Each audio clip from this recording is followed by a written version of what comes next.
Hey, everybody, welcome back live at Drew's House, Joppa Afternoon Drive, one of those shows where I'm already laughing before we even get started, which is already good. John Moynihan, Firehouse Center for the Arts in the house. Hey, buddy. Hey, Drew, how are you? Happy New Year. Happy New Year. We made it. We did. 2024, baby. It's off and running. It feels good. It does. Have you already ruined your resolutions? No, I'm actually doing pretty good about it. Pretty well on those, yeah. So one of the things Still I did... a vegetarian? Still a vegetarian. Nice. Still a vegetarian. Our anniversary is at the end of... You and I? Yep. Oh. Yep. Oh, no, sorry. I thought you meant like a show anniversary. No. Oh, no, I don't mean that. No, but this it all ties in. Okay. It all ties Well, in. you're going to talk about your own family. I get Well, it. because like resolutions. You're talking about resolutions. It makes complete sense. I took it in a weird direction, yeah. It's okay. It's okay. And I've over the past couple of years, I put on a little extra weight, this is what, as we all do, like when we sit around there. So, I got like a walking pad treadmill for my wife and I. Oh, nice. We have that, like the Peloton. Yeah. But we're gonna be doing some more like hybrid work and work from home and things like that. So, as an anniversary gift to myself, and then my wife bought herself some like sweaters and stuff, what she wanted. Sweet. I got a little stand-up desk that goes over said walking desk. Lovely. So now, when I'm sitting there filling out spreadsheets, I walk, get my steps in. Keep it moving. I'm going to tell you one thing. By the time the summer comes, it's going to be... Beach bod Moynihan. You know it. Get rid of the dad bod, straight up beach bod. That's lovely. Yeah. Use your imagination, people. I know. See, you don't strike me as somebody who really had the weight to lose, though. You if you did, you hide it well. Yeah, I mean, I'm not like fairly fit huge guy. Yeah, I mean, but definitely, I am the classic. I have like that classic dad bod, I got my legs and stuff are all fine, but it's got a little bit extra here. It goes there, yeah. Yeah, just a little bit extra there. So. Remember that year when I was at the Peloton that became like big for that first year and like of COVID. Yeah, and then but it was like, remember, it started the whole thing like, do you get your wife that for a gift because it's right, because that commercial, yeah. And everyone was like, I can't believe that. It's like, that's not. I don't think that's how it was meant. Yeah. So like, I mean, that's the whole thing. It's 2024, people. Exactly. We're all trying to make each other better, right? No, we don't need to go down into any of the political stuff. But right. Sometimes people are alone. So the Peloton becomes political. That's right. When the Peloton, I know they had like a drop in shares. Like, it was a wild time. It really was. A wild time. Sorry, I'm just checking. He did in fact get in. I did not lock him out. You want to explain what we were talking about? Sure. Just one of those, those typical days, typical things when your child breaks the key, his home key in the lock of the door, and you need to get him a new one. Just haven't done it quite yet. So now the thing is, we leave one of the doors open. Hopefully, no one from Rochester, New Hampshire, is watching this show and knows where I live. So we leave one of the doors open, and like I was 99.9% sure that I had left it open. But you always have that as like I'm coming over here, I'm like, oh God, did I? Out of just rote like behavior, did I lock it on my way out? Yeah, I did not. Nice. I did not. That's great work. Yeah, and then when I text him like, hey, let me know when you're home, the response is, why is that? Is there a reason, or just to know I'm home? It seems to me this keeps you in the Father of the Year for 2024 running. I think so. I think I'm still doing it. We're 17 days in. I haven't lost it yet. Yeah. To which Drew with no kids says, parenting seems hard. Well, it's a journey. It's a journey. Yeah. Okay. Parenting of preteens is hard. My daughter's turning 8. My daughter's 8. She turns 9 this year, and man. Yeah. We're already seeing like it's gonna be a delightful time frame. Attitude, hormones, just that whole and then of course I have a 12-year-old boy, and 12-year-old boys, it's just very it's an awkward time, awkward time. The next 3-4 years of his life are gonna be quite strange, and in a day and age where everything is right here as opposed to having to like go anywhere else. There's a lot more you have to navigate. Yeah. Well, good luck with that. Thank you. And now we can move on to the Firehouse Center for the Arts. Oh, man. Yeah, I don't even know if we'll touch on that today. Oh, okay. All right. Where do we want to next? Hanson? No. Well, my Dave story, Matthews, you know what story we did today? Actually, I was thinking when you said that, I probably became a Dave Matthews fan around that time. Probably more like 15, the higher edge of that 12 to 15, but that was about right. Yeah.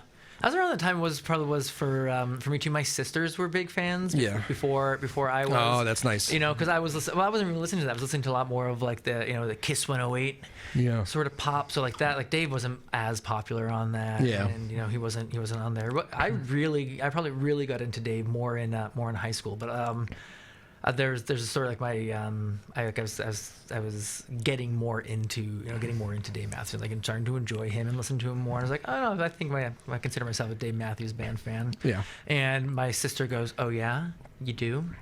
All right, here's a lyric for you. You tell me what it is. Ooh, that's still a tough game. I know. Yeah. That's because he changes them, he forgets them. That's true. He Yeah, them all. it's a tough game for him. Exactly. I mean, for 15 years, he didn't sing a verse of Gray Street. Yeah. So I mean, Yeah. so she goes. What I want is what I've not got. What I need is all around me. And I'm like, oh, okay. Then well, that kind of sounds like, I thought like, oh, that's best of what's around. She's like, no, that's a Jimmy thing. I'm like, okay, whatever. Not knowing at 12, 15 years old what a Jimmy was. So like, yeah. And that's where we learn things. Yeah, it is. Yeah. I probably didn't learn that Yeah. until even further later on. I thought that might have been on one of my bracelets. I think I had that at one point on mine. Yeah. I got a couple Dave ones here. Well, and I still have that one that you had me that again that has the pig quote on it because you know how much I love that song. Yep. I'll show that song. Stay up and make some memories. Yep. Yeah. Oh, I know. so much fun. I know. That was what the busted stuff. Busted stuff. Yeah. The not lily white. Was that busted stuff or was it every day? I think every day was the non-lily white, right? Was right. it busted stuff? Busted stuff was the originally lily white. I think that's on every day. Might be. I mix up. I do struggle with albums. Yeah. Busted stuff is the one that has like Bartender and Big Eyed Fish and all that. And Stefan on the front, right? Or Is is the that what? every day? There's the one album that just has Stefan, the bass player, on front. Stefan on the side. Yeah, that's the one. That's busted stuff. Busted stuff. Yeah. Yeah, I always yeah, thought that was a yeah. cool album. Like I love it when the big rock star can kind of shove himself to the side and go, "I love my band." Hello, bass player. Yeah, bass player, the young guy in the band. I know. Oh man, you guys had a great. Well, I guess we'll call it early start to winter. I've been over to the firehouse a few times. Yeah, we've had a couple of. How was the rock into New Year's there with the it was a lot of fun. Yeah. It was a lot of fun. Blessed Union of Souls was great. Yeah. They put on a great show. Fastball was great. Fastball was a rock band in a space that was probably a little too small for a rock band, but it was awesome. It was awesome. Yeah. If you felt like it was one of those things where you felt like if you'd gone to see him at Hampton, it would have been just as loud, and he would have been like, "All right, this is awesome." All right. So Happy New Year. That was cool. Yeah, they were both really, really great to work with. That's always nice to hear. Yeah, and we've kicked off the year pretty strong too with Tom Rush and then Sweet Baby James this past weekend. We go into our That guy really does sound like James Taylor. He really does. I was listening to one of those videos you posted. He really does. Yeah. And then February and March we have a lot of music coming up. Good. A lot of music coming up. Good. As I said, your friend of mine, Ryan Montblow, and Haley Jane are coming of the Yes Darling on February 3rd. I have no idea. I think I told you last time you were here. I didn't even realize it was him. Yeah. And I have I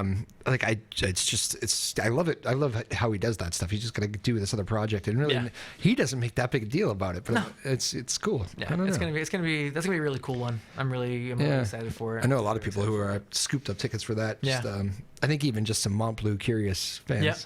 Yeah. He's got a busy schedule. I saw he's doing like full little winter tour here. Yeah. Does he? He's like one of those guys. You probably know this better than I do. But if you went back over like the last 20 years, it just probably doesn't really stop touring.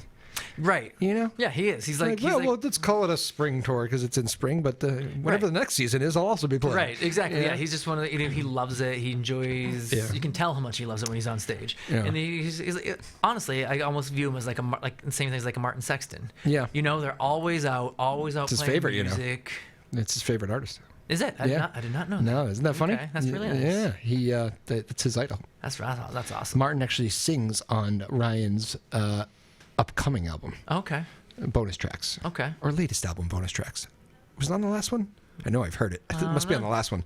But yeah, I guess it's very sweet. They went in the studio together. Yeah, that's awesome. They're both really cool. Like when Martin was here, as you know, in early December, and man, he was just so cool, so laid back, and like.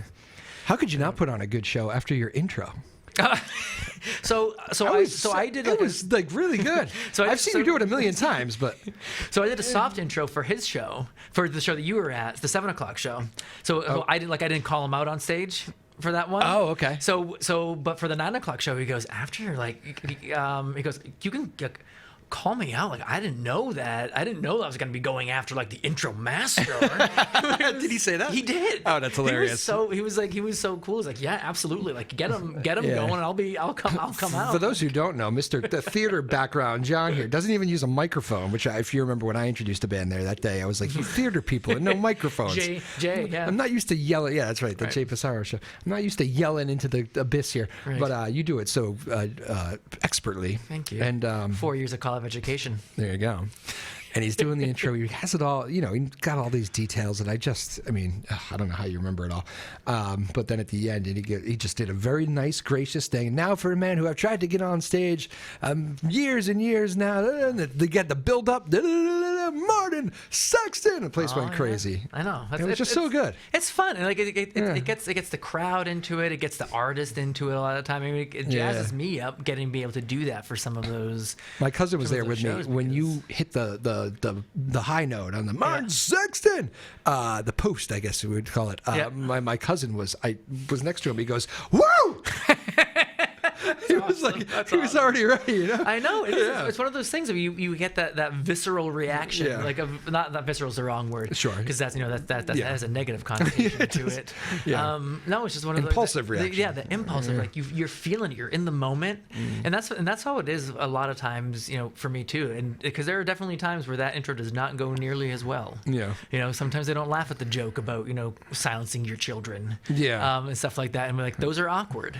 Those are super awkward. Yeah, that's a bad. Okay. Tough room. Yeah, but sometimes it's playing to your crowd. Like when we had when James, the Sweet Baby James, was here.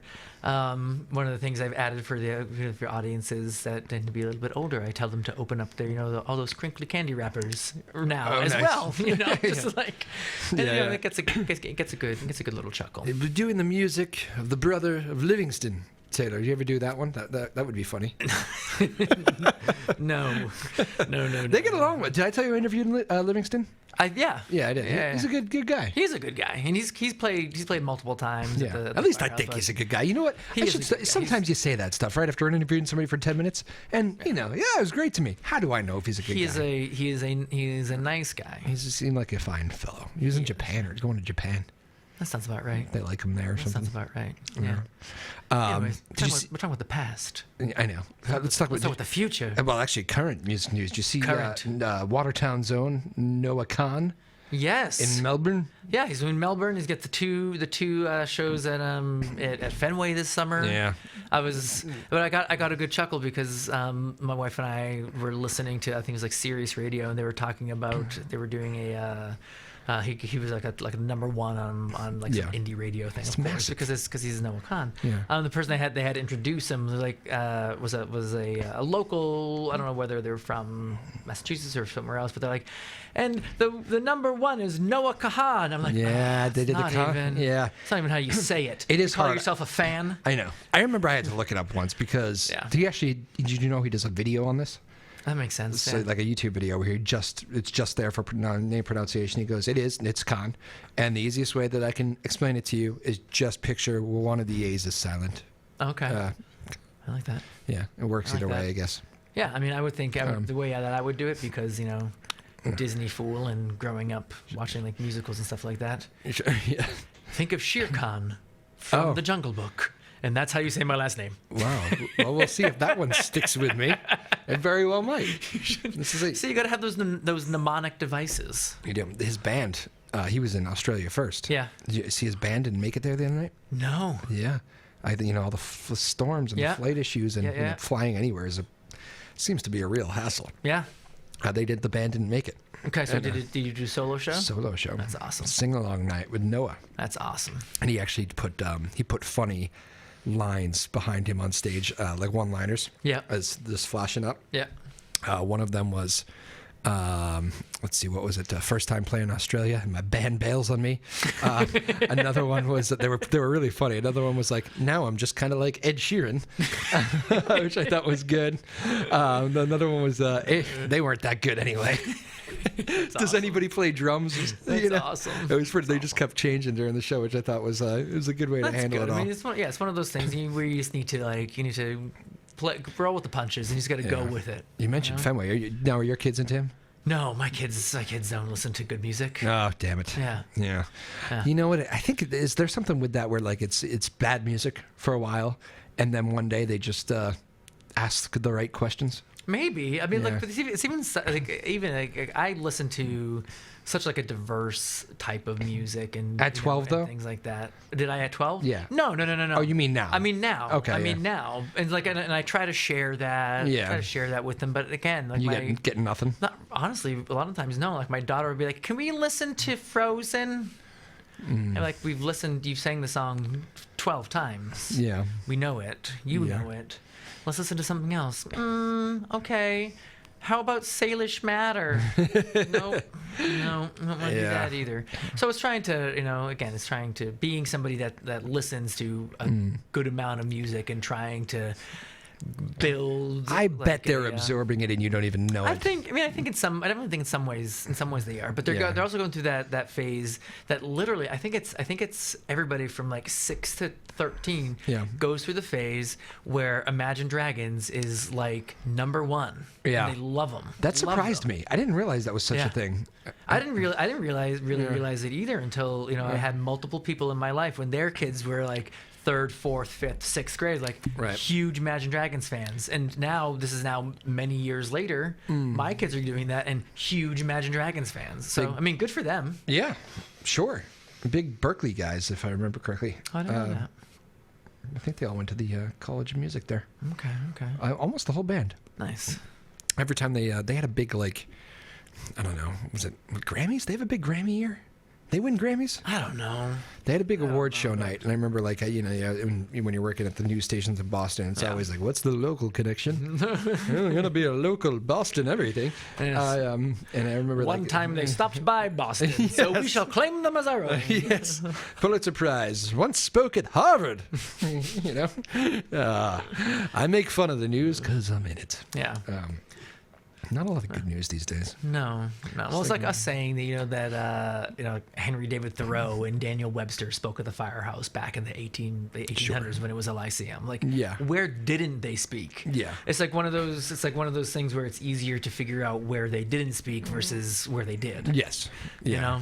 So. Yeah, big East Coast city, or just you really can find a connection to everything. Yeah. Exactly. It did feel like for a while, maybe it was the championships or whatever. It did feel like Boston was the center of the news world for a while. We were, because we were most hated because of the Patriots, and then we had that stretch where like over like a 10-year period, every team won at least one. But it was more than just the team. That was, you're right. That was an unspeakable dynasty. I don't think will ever happen for a city again. But then it was like just other things were happening. Like, Boston might host the Olympics. Is that a city that's capable of it? They do that every 4 years. They put their name in and they make a big thing about it. And we're never going to do it. So Marty really wanted it, though. Marty Walsh, I know. Yeah. And that I maintain that I think if there was one chance to fix the now solid NBTA, I'm just kidding. I know those guys. They love me. But they know. I mean, even the people that run the thing, they know it's a massive issue. But and I maintain, there's even the new president that just came in. He's the new 3 months ago from New York. General manager. I think I name him. Yeah. He comes in and he's like, we're gonna have to do all sorts of things. This is been mismanaged for years, and it's like, there we go. So we all know this. So this is, but I do think that if there was probably one chance to fix the system in my lifetime, like they would have had to have done it for the Olympics, right? Maybe, but the thing is, they never would have been able to take place in Boston proper, ever. Yeah, I mean, they would have used Foxborough. And, right, so would they have even fixed it? Because what's the point if you're not taking the train to Foxborough? Yeah. Jump on this commuter rail. My sister's angry about that train. She lives in Mansfield, and the thing failed on one of their games this year. Oh, my Lord. Yeah. Not good. Well. It's the oldest system in the country. Right. That makes it hard, and that's nobody's fault. It is what it is. I mean, there might be some blame along the way, but it's not like, all these European countries, they've mastered it.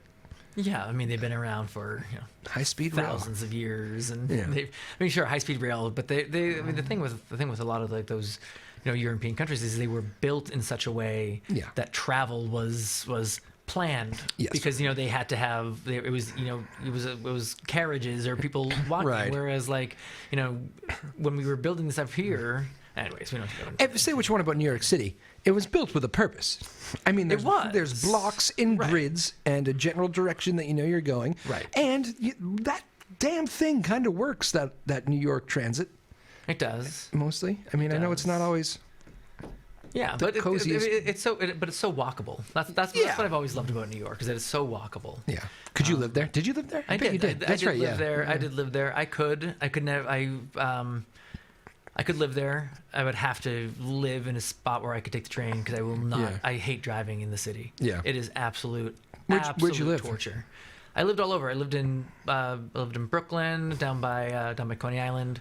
Then I lived up by City College in Hamilton Heights. Okay. Up in Manhattan, and then I lived back down again in Brooklyn by Bed-Stuy, and look at you, wealth of information and all that. Wealth of information. I loved it. Again, I would live there. I would do it because, again, the walkability, not needing to have a car. Yeah. Like stuff like there are definite positives, and it has its negatives too, as any as any city does. But I enjoy the hustle and bustle. A walk to Broadway. Yeah, I enjoy a walk to Broadway. I mean, I love the fact that what I paid for my house, I could buy an 800 by 800 square foot studio to fit 5 people in. Yeah. And that probably wouldn't even be enough.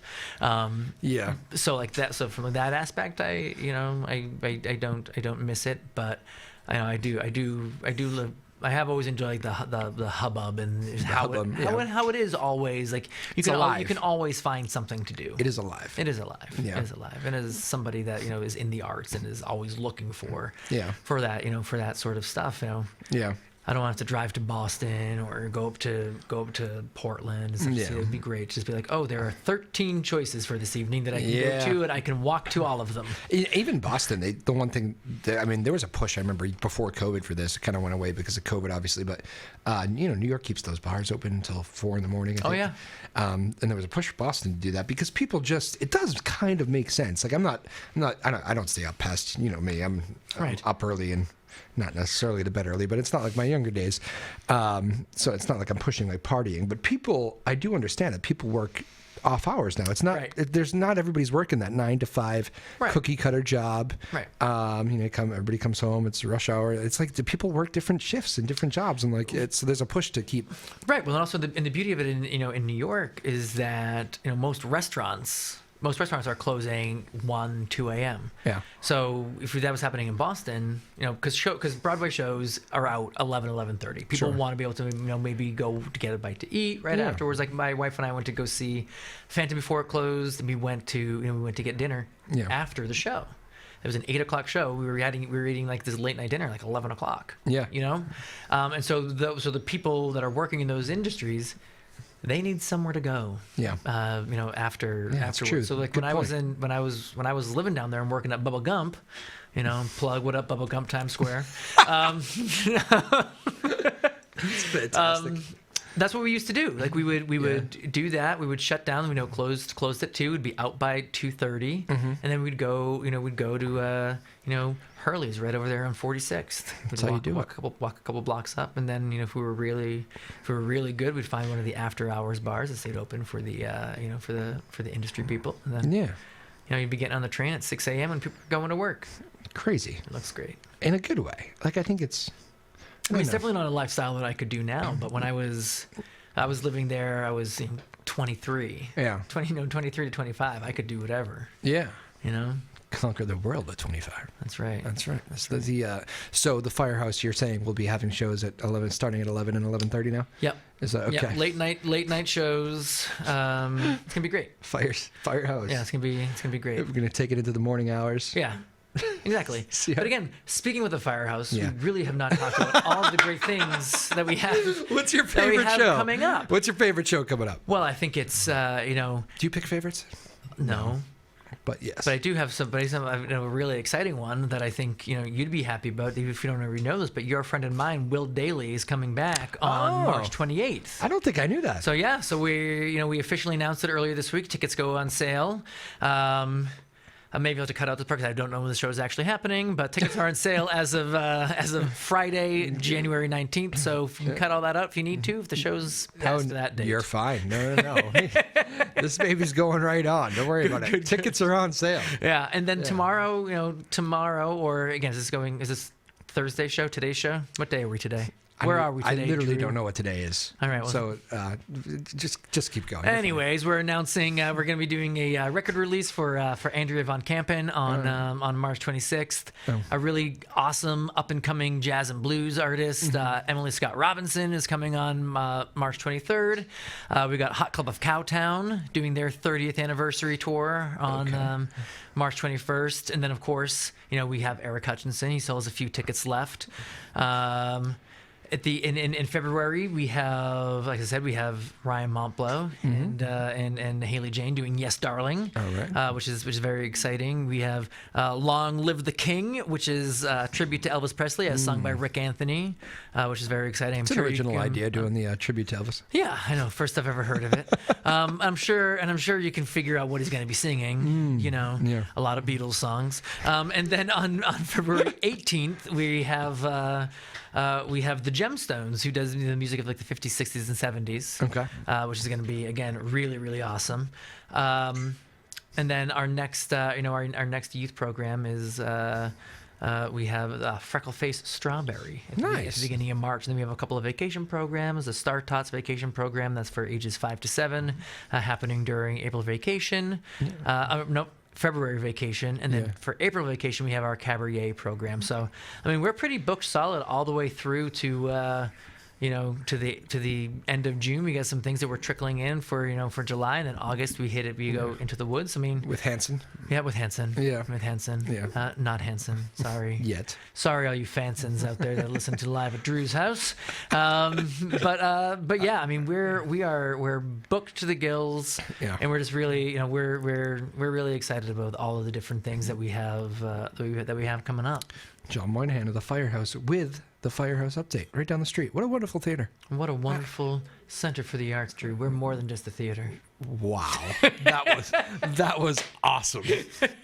Oh, one more thing. That was so good. Sorry, next Wednesday, speaking of being more than a theater, next Wednesday we're doing our Modern Broadway Review, which is a cabaret program, a dinner and a show that we do down at Sea Level. Oh, okay. So there'll be a three-course dinner served throughout. We're going to be doing songs of the past 20 or so years. So we have your classic last 5 years like Jason Robert Brown, Pasek and Paul, which is Dear Evan Hansen, some shows you may not have heard of like Ordinary Days and Daddy Longlegs, but there's all really, really great music sung by 4 incredibly talented people. But you can find out about all this information on our website, which is firehouse.org. Check out that. Our New Works Festival. I mean, literally, if you're looking for something to do on a weekend, come to us first. We're probably doing something. Is that the T-shirt? Yep, that's what it is. Very nice. You guys have a nice relationship with the Sea Level down there. It's nice little. I mean, you're connected, so it would really suck if you hated each other. It would be challenging. It would be challenging, but no, they're great. They're great to work with. Yeah. We enjoy working with them. We had these 2 really, really well attended shows on Saturday and Sunday. Obviously, Sunday was a bit of not great weather, but because we had 150 people coming, they filled up at 5 o'clock, even though it was snowing, because they were all going to show upstairs. So that's awesome. It provides it provides a bump for them in the same way that it provides a bump for us. Very nice. I like that. Yeah. Is fansin a real thing? Is that what they call Hanson fans? Hanson fans are fansins. Yeah. It's like Fanalo. Exactly. Fanalos. Like a Fanalo. My dad's a Fanalo. He gets the. Yeah. It used to be a magazine. I don't know if it still is. But I know someone who's been to see Barry Manilow. I think she said like over 100 times. There's like so many of them. I know. It's her crazy. goal in life is to meet him. Yeah. Is to meet him. I don't know if I want to go down this road. Okay.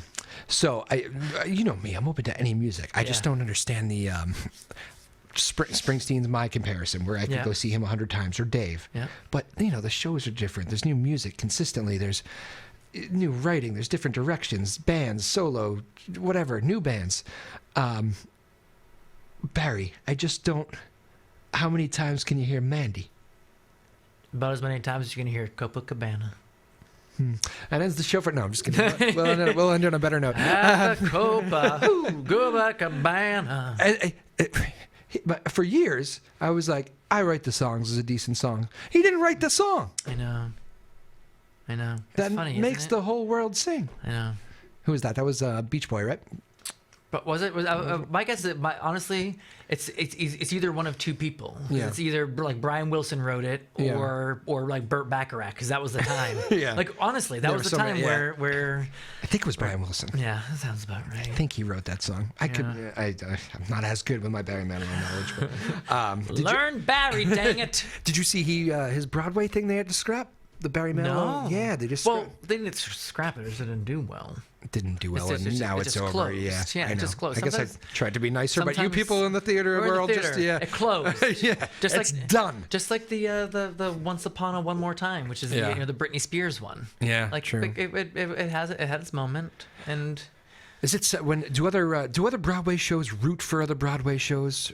oh, for sure, because they all want like their pals to be working. Yeah. So yeah, I mean, absolutely, they root for them. I would be, it's a cutthroat business. So I'm sure there are some to be like, oh, I'm doing this show and you're doing that show. I'm doing a classic and you're doing oh, there's that a jukebox musical.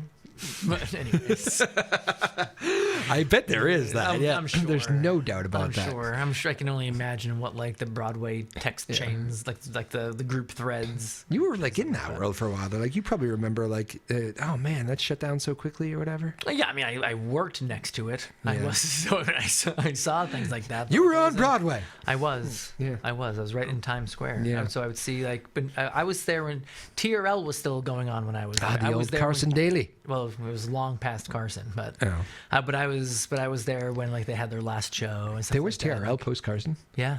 Yeah, quite a few years. Oh, I think I left when Carson left. I think everyone did, which is why it didn't last as long. Yeah. But yeah, I mean, have you ever been to Bubba Gump? No, I think I've seen it from like the outside. I mean, you're missing out. You know what? I'm sorry. It's a clear overstep by me. Next time you're down there, you should. Yeah. You should March. try I'm it. going to March. I mean, it's a beautiful. You can't beat the view. Beautiful view. So you have all that great stuff. Okay. Maybe I'll pitch that this time. Yeah. We're going down for the old Big East tournament. Of course. Basketball in March. Yes. We'd like to go root for the Friars of Providence. Yes. Are they going to make it, you think? Well, I think everybody makes the Big East. That's true. That's the so. That's the beauty of it. So let's hope. Let's go, Providence Fires. Make it to the dance. Yeah, you got to win that thing till we get into the dance. The winner automatically goes. Providence probably would be going to the dance anyway, but they did just lose their star player, so it's going to be a bit of a hit, or one of their star players. That's a challenge. It is, but we overcome. We overcome. In every industry. That's right. Including at the Firehouse. At the Firehouse. We have so many events coming up. So please visit our website, firehouse.org. That's beautiful. It's great to see you. First show of the new year. Yeah, We've been having pleasure's John always. on like a monthly basis because I just like talking to him. Likewise. And the people here like him and stuff. It'd be weird if they didn't like you. I know, right? Drew keeps having this guy on. I know. Yeah. Shout out to Sarah and Maeve. Yeah, Sarah. And Maya, who I just met. Oh, you never met Maya before? I never met Maya before. Yeah, she's great. Yeah. Maya's great. She was actually here years ago and now has come back. Excellent. She was here as a young and a intern, and now Gotcha. I think we're paying her. It's like the mafia. I don't know. We paying you? Just when I think I'm out, they pull me back in. Yeah. Live at Drew's House, everybody. John Moynihan, the one and only. Go check him out. Go say hello if you go to a Firehouse show. Absolutely. I want everybody to go find him, say hello. I saw you on Drew's show. It was lovely. Have a long conversation. He's got all the time in the world to talk to you. All the time in the world. Drew fans, I have all the time for you. Live at Drew's House. Thank you, Maeve Power. Thank you, Sarah Hayden. Thank you, Maya Gassman. Ryan Rothberg, who I believed has celebrated a birthday today or tomorrow or maybe I don't know. Yesterday. Happy maybe birthday, Ryan. Rothberg. I have never met a birthday in January. I don't like Ryan Rothberg, a guy who's born in January that I don't like. So he's a good egg, I'm sure. I'm perfect. I'm sure he is. It's January birthdays. They're the best. It's true. I'm a January birthday. Yes. See that? See what I did there? This is my gift to Drew, being here. Oh, well played. Live at Drew's House with John Moynihan. We appreciate you, everybody. Have a good one. Peace.